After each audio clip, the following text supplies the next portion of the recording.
বেশ বেশ, হ্যাঁ হ্যাঁ। ডাল তরকারি থেকে বেরিয়ে এসেছি, বুঝেছো, গরমে। না না, পারা যাচ্ছে না, ভালোও লাগছে না। এর সাথে ওই পটেটোর পটেটো সাগু নামটাও দিয়েছো তুমি। আমি দিইনি, এটা এই ডিশটা মানে কম্বিনেশনটা এইভাবেই প্রত্যেকটা দোকানে পাওয়া যায়। সেম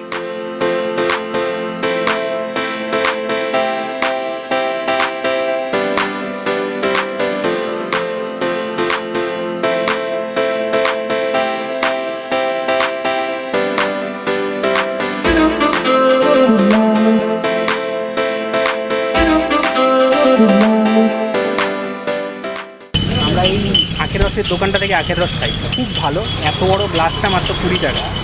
আমি তো খেলামই, বাড়ির জন্যও নিয়ে নিলাম।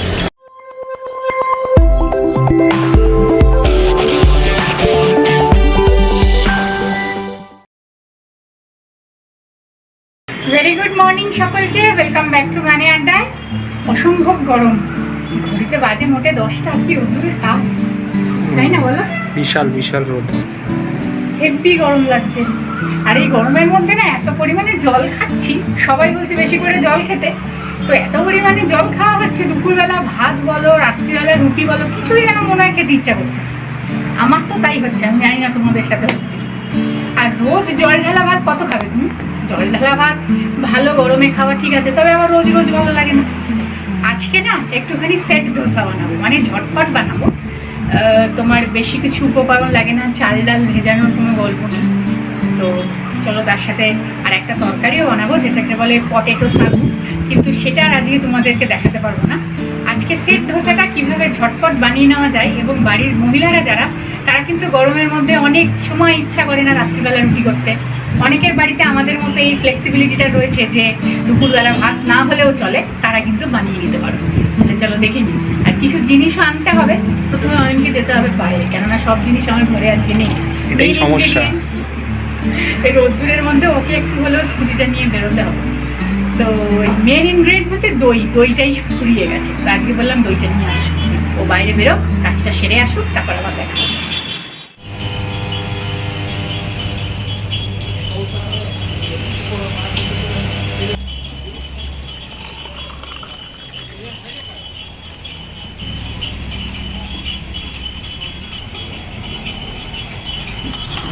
রাস্তা দিয়ে যাচ্ছি স্কুটি নিয়ে, এত গরম শীতের রাস্তা, রীতিমতো হিট একদম চোখে মুখে লাগছে, জ্বলছে আছে। তো দই টই তো নেওয়া হয়ে গেল, আরও টুকটাক কিছু জিনিস নেওয়ার ছিল, সেগুলো নিয়ে নিলাম। আমরা এই আখের রসের দোকানটা থেকে আখের রস খাই, খুব ভালো। এত বড় গ্লাসটা মাত্র 20 টাকা। আমি তো খেলামই, বাড়ির জন্যও নিয়ে নিলাম। আখের রস, ডাবের জল, এগুলো কিন্তু বেশি করে খেতে হবে। আর এখানে তো আখ খুবই ভালো, মহারাষ্ট্রের জায়গায় জায়গায় এরকম বড় বড় দোকান। একটা আখের রসেরও কত বড় দোকান দেখো। সেখানেই আমরা যাতায়াতের পথে, সোনায়ের স্কুলের পথে পড়ে, আমরা এখান থেকেই মোটামুটি মাঝে মধ্যেই খাই। তো আমি বাড়ির জন্যও নিয়ে নিলাম।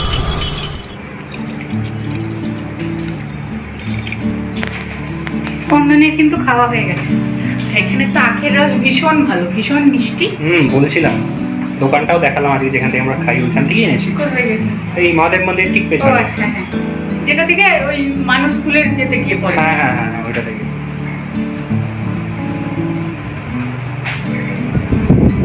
তবে ওখানে বসে খাওয়ার মজাটা আলাদা। আমি একটু বরফ দিয়ে খেয়েছি, তোমাদেরটাই দিই। শুধু মনে হচ্ছে জলের ওপরে যেন সারাদিন থাকলে ভালো। হ্যাঁ, জল, ছাতুর শরবত, আখের রস, ডাবের জল, আম পান্না। এটা কি না? এটা হচ্ছে পটেটো সাগু। কি নাম? একটা ভ্যাকচ্যাক নাম।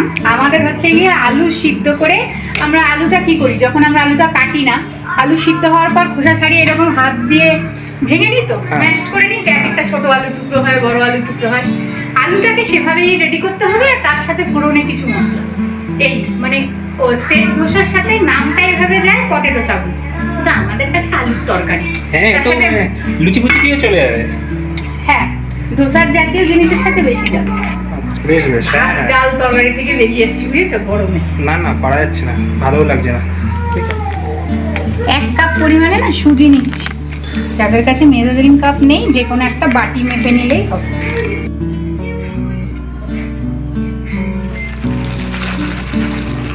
এক কাপ পরিমাণে চিরা। এখানে চিরাটা ভালো করে ধুয়ে একটু ভিজিয়ে রেখেছি। আর তার সাথে সাথে নিয়ে নেব এই সম পরিমাণে টক দই। চিরাটা একটু কম দিলেও হয়, আমি 1 কাপই নিলাম।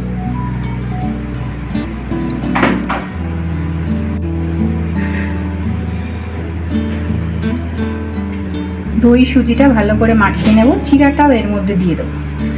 চিরাটা মিনিট 5 হলো জলে ভিজেছে, এবারে চিরাটাকেও দিয়ে দেবো।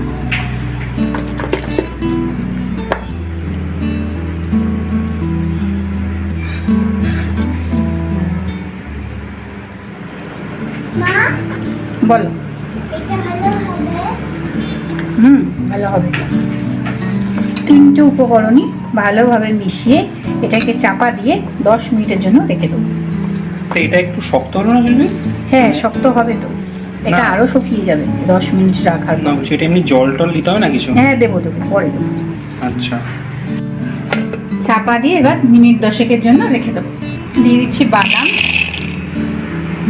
ওটার মধ্যেই মেশাবে ব্যাটারটা? না না, এটা সাথে দিয়ে খাবে, এটার মধ্যে মেশাবো কেন? আমি বলছি বাদাম মেশাতে হবে হয়তো। বাদাম দিতে তুমি তো বলেছো। আমাকে আরো ভুলিয়ে দেবো, তুমি চুপ থাকো, যখন খেতে যাবো তখন দেখবে। বাদামটা ওর মধ্যে কেন মেশাবো?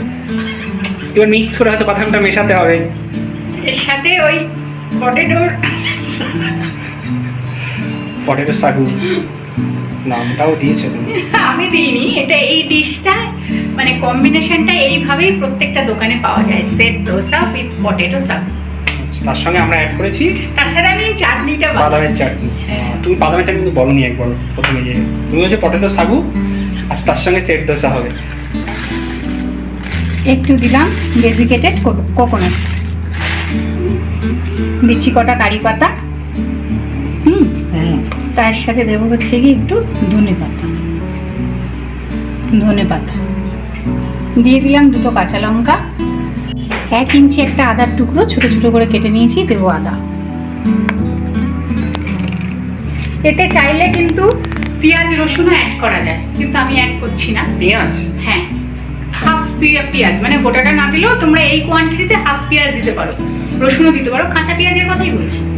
আর চানা ডাল আর উড়ার ডাল, মানে তোমার ছোলার ডাল আর বিউলির ডাল, এই 2টো ডাল একটু অল্প অল্প করে নিয়ে একটু ফ্রাই প্যানে রোস্ট করে মেশাতে পারো, ভালো লাগবে খেতে। কিন্তু আজকে আমি কিন্তু কিচ্ছু দিই, এই 4-5টা জিনিস দিলাম, এবার ওপর দিয়ে একটু সর্ষে আর শুকনো লঙ্কার তরকা করে দিলাম। চলো পেস্ট করে নিই। কতক্ষণ একজন তোমার পেছন দিয়ে এসে লজেন্সের বক্সটা নিয়ে চলে গেছে। পড়ে গেছে, আরে ছেলেটা আবার একটু খেলতে খেলতে পড়ে গেছে, আমি আওয়াজ শুনেই বুঝেছি যে পড়ে গেছে। আবার গেলাম, তাকে নিয়ে আবার কিছুক্ষণ একটু বসে এটা পেস্ট করেছি। সামান্য পরিমাণে লবণ আর সামান্য একটু চিনি, নুন চিনি আর দেবো লেবুর রস। নুন আর চিনি দিয়েছি, আর একটু লেবুর রস।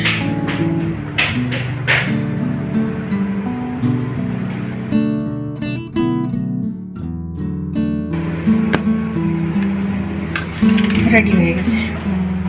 তরকা প্যানে সর্ষে আর শুকনো লঙ্কা একটু গরম করে এই চাটনিটার উপরে দিয়ে দেবো। এখানে আমি আর কারি পাতা দিলাম না, ওই জন্য কারি পাতাটা আমি ওই পেস্টটার সময় দিয়ে দিচ্ছি।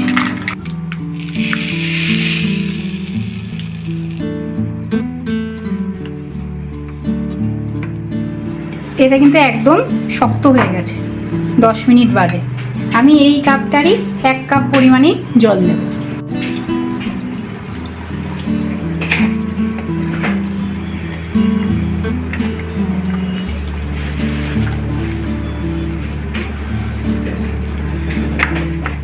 এবার মিক্সিতে এটার একটা মিহি পেস্ট বানিয়ে নেব।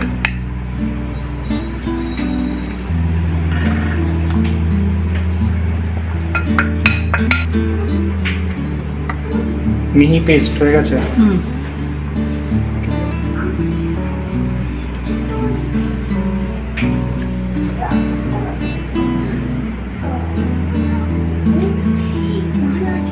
দিয়ে দিলাম পরিমাণ মতো লবণ আর হাফ চা চামচ পরিমাণে বেকিং সোডা।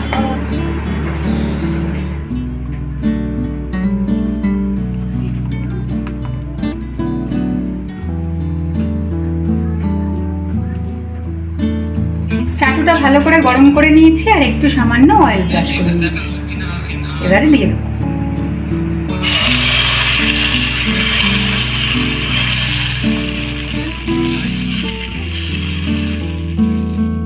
এতে কিন্তু খুব তাড়াতাড়ি এই জালিগুলো তৈরি হয়ে যায়, সেটাই এবং দেখছি। ভীষণ খেতে নরম হয়।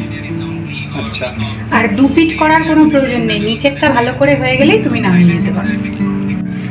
এই যে দেখো এই দিকটা, হ্যাঁ এটা দু পিঠের দরকার পড়বে না।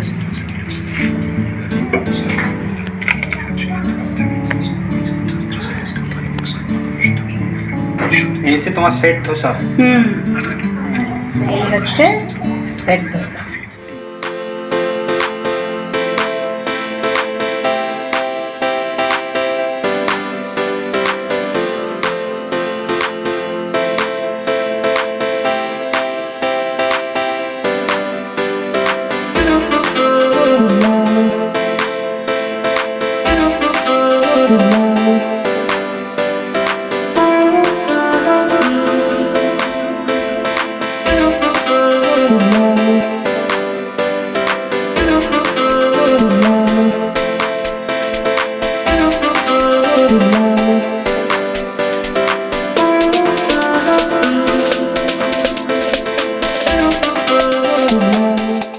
সেট ডোসা কিন্তু একেবারে রেডি। একটু দেখাই হাতে নিয়ে, একেবারে নরম। বাচ্চারা কিন্তু খুব ভালো খাবে, ওদের কোনো কষ্টই হবে না খেতে। এইসব একদম তেল মশলা ছাড়া তো, এটা তো একদম সামান্য তেল, আর এই আলুর যে গ্রেভিটা এর সাথে করেছি ওটাও একেবারে নুন হলুদ ছাড়া, আর কোনো মশলা এতে দেওয়া নেই। দুপুরবেলা গরমের মধ্যে আমার মনে হয় একদম ঠিকঠাক লাঞ্চ। যেন নাম পটেটো সাগা। পটেটো সাগু কিছু অন্য জিনিস মনে করিয়ে দেয় এই নামটা, পটেটো সাগু। বাজে কথা বলো না, খেতে পারো না। খাওয়ার সময় বাজে কথা বলবো না। আমার তো এই চাটনিটা বেশি ভালো লাগে, এটা খুব দারুণ করে শিল্পী। তো যাই হোক, আজকে তাহলে এইটুকু রাখি, এবার আমরা লাঞ্চ সারবো, খুব তাড়াতাড়ি আবার পরের দিন দেখা হবে।